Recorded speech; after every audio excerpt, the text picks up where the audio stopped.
आज हम BA BEd प्रथम वर्ष के विद्यार्थियों के लिए प्रथम राजनीति विज्ञान में कुछ महत्वपूर्ण प्रश्न देखेंगे जो परीक्षा की दृष्टि से उपयोगी हैं और उन प्रश्नों का जवाब विद्यार्थियों को किस प्रकार से देना है ताकि उनको अच्छे अंक प्राप्त हो सके, जिसके लिए हम कुछ बातें शेयर कर रहे हैं।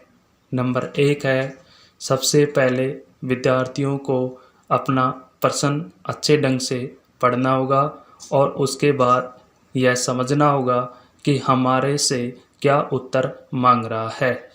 नंबर 2 है कि पॉलिटिकल साइंस में जिस भी विचारक के द्वारा जो भी परिभाषा दी जाए उसको हम इन्वर्टेड कोमा में बंद करेंगे। नंबर 3 बात है कि जो भी अंतर पूछा जाए तो हम उसको पैराग्राफ में न लिख करके एक सारणी के रूप में उसके अंतर को दर्शाएंगे या प्रदर्शित करेंगे। नंबर 4 बात है कि हम कुछ अंग्रेजी भाषा का भी प्रयोग करेंगे ताकि विद्यार्थियों को अच्छे अंक प्राप्त हो सके। उसी के आधार पर हम कुछ प्रश्नों को विद्यार्थियों के बीच हल कर रहे हैं और ये देखेंगे कि उन प्रश्नों का उत्तर किस प्रकार से देना है ताकि हमारे को अच्छे से अच्छे अंक प्राप्त हो सकें। तो पहला प्रश्न आता है, लोकतंत्र के अर्थ को परिभाषित कीजिए। तो सबसे पहले लोकतंत्र का अर्थ देखेंगे। तो लोकतंत्र के अर्थ के आगे अंग्रेजी हम लिखेंगे मीनिंग ऑफ डेमोक्रेसी।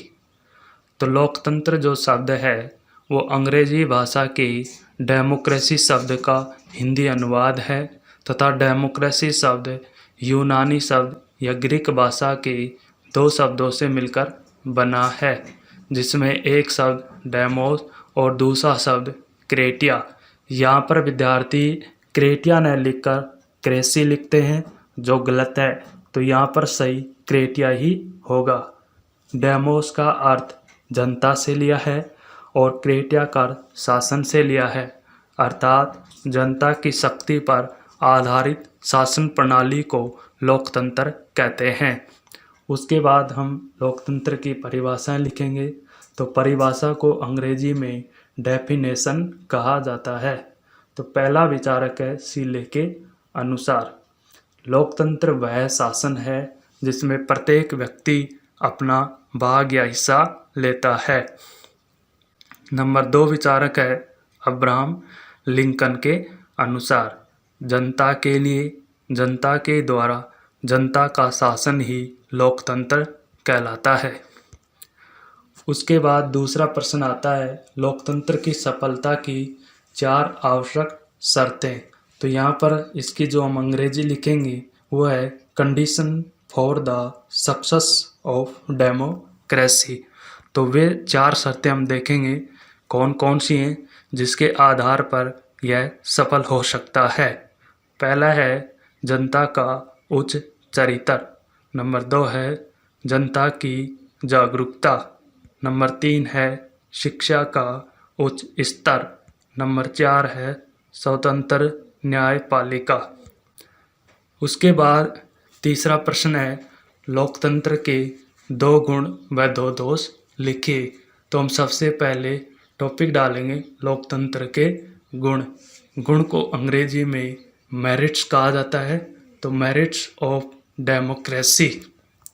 तो यहाँ पर पहला जो गुण आता है वह है जन कल्याण पर आधारित है। नंबर 2 है परिवर्तनशील शासन व्यवस्था है। उसके बाद लोकतंत्र के दोष देखेंगे। तो दोष को डीमेरिट्स कहा जाता है। तो डीमेरिट्स ऑफ डेमोक्रेसी। तो पहला जो दोष आता है लोकतंत्र का वह यह है कि लोकतंत्र आयोगों का शासन है। नंबर 2 है खर्चीला शासन है।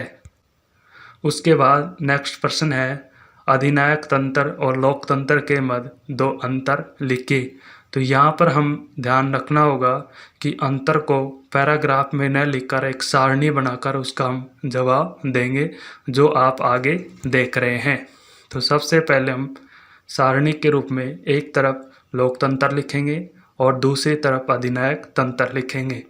पहला जो अंतर है कि लोकतंत्र का जो आधार है वो जनता की सहमति या इच्छा है, जबकि अधिनायक तंत्र का आधार शक्ति है।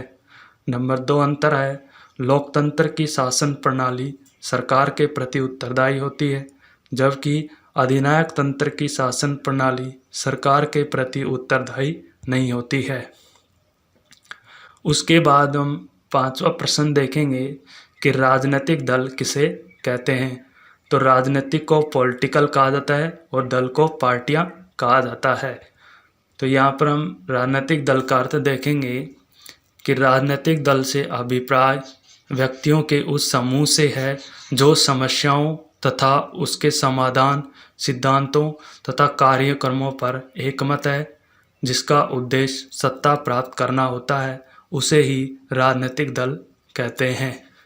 उसके बाद है राजनीतिक दलों के 4 कार्य। तो यहाँ पर कार्य को फंक्शन कहा जाता है और राजनीतिक दल पॉलिटिकल पार्टी। तो यहाँ पर 4 कार्य देखेंगे, जिसमें पहला कार्य आता है कि ये शासन का संचालन करता है। नंबर 2 है चुनावों का संचालन करता है। नंबर 3 है लोकमत का निर्माण करता है, अर्थात जनता के वोट को अपने दल की ओर आकर्षित करता है। नंबर 4 है शासन की आलोचना करता है। उसके बाद 7 नंबर प्रश्न आता है दल प्रणाली के कितने रूप हैं, उनके नाम लिखिए। तो यहाँ पर हम दल प्रणाली की एक सारणी बनाएंगे और उसमें इसके भागों को बांटेंगे। तो दल प्रणाली के रूप या प्रकार, जिसको मुख्य रूप से 3 भागों में बांटा है। पहला है एक दलीय प्रणाली, नंबर 2 है द्विदलीय प्रणाली, नंबर 3 है बहुदलीय प्रणाली। तो एक दलीय जो प्रणाली है वह आज चीन देश में देखने को मिलती है, द्विदलीय प्रणाली अमेरिका में देखने को मिलती है और ब्रिटेन में देखने को मिलती है, और बहुदलीय प्रणाली भारत देश में देखने को मिलती है। उसके बाद दबाव समूह के द्वारा कार्य करवाने के 4 तरीके देखेंगे, अर्थात ऐसे कौन से तरीकों को दबाव समूह अपनाता है जिससे अपने कार्यों को सही समय पर करवा लेता है। जिसमें पहला कारण आता है प्रचार प्रसार के साधन, नंबर 2 है रिश्वत, बेईमान जैसे साधनों का प्रयोग, नंबर 3 है आंकड़े प्रकाशित करना, नंबर 4 है सेमिनार, गोष्ठियाँ, भाषण मालाओं का आयोजन करना। उसके बाद परीक्षा की दृष्टि से यह प्रश्न बहुत ही महत्वपूर्ण है, जो अभी रेगुलर विद्यार्थियों के एग्ज़ाम में भी आया है। तो जिस प्रश्न है विधि के शासन से आप क्या समझते हैं। तो यहाँ पर विधि के शासन का अर्थ लिखेंगे। तो ऐसी शासन व्यवस्था जिसमें शासन और शासित दोनों ही विधि के अधीन हो, न कि किसी व्यक्ति विशेष के अधीन, उसे विधि का शासन कहते हैं। लेकिन विद्यार्थियों, आपको यहाँ पर ध्यान रखना होगा, एक विचारक ने भी विधि के शासन के 3 रूप अपने विचारों के आधार पर माने हैं, जिस विचारक का नाम है डायसी। तो डायसी ने अपने एक प्रसिद्ध पुस्तक लिखी थी लॉ ऑफ द कॉन्स्टिट्यूशन, जिसमें इसके 3 अर्थ बताए हैं। नंबर 1 है कि कोई भी व्यक्ति कानून से दूर नहीं है, अर्थात सभी व्यक्तियों को समान कानून दिए गए हैं। जैसे आप यहाँ पर एक उदाहरण भी लिख सकते हैं, एक सामान्य नागरिक से लेकर हमारे देश के प्रधानमंत्री के लिए भी समान कानून है। नंबर 2 है बिना अपराध के दंडित नहीं किया जाएगा, अर्थात जब तक न्यायालय उस व्यक्ति को यह घोषित नहीं कर दे कि यह व्यक्ति अपराधी है या निर्दोष है, तब तक हम उसको किसी प्रकार का कोई दंड नहीं दे सकते हैं। नंबर 3 है संविधान के सामान्य सिद्धांत न्यायिक निर्णयों के परिणाम होते हैं।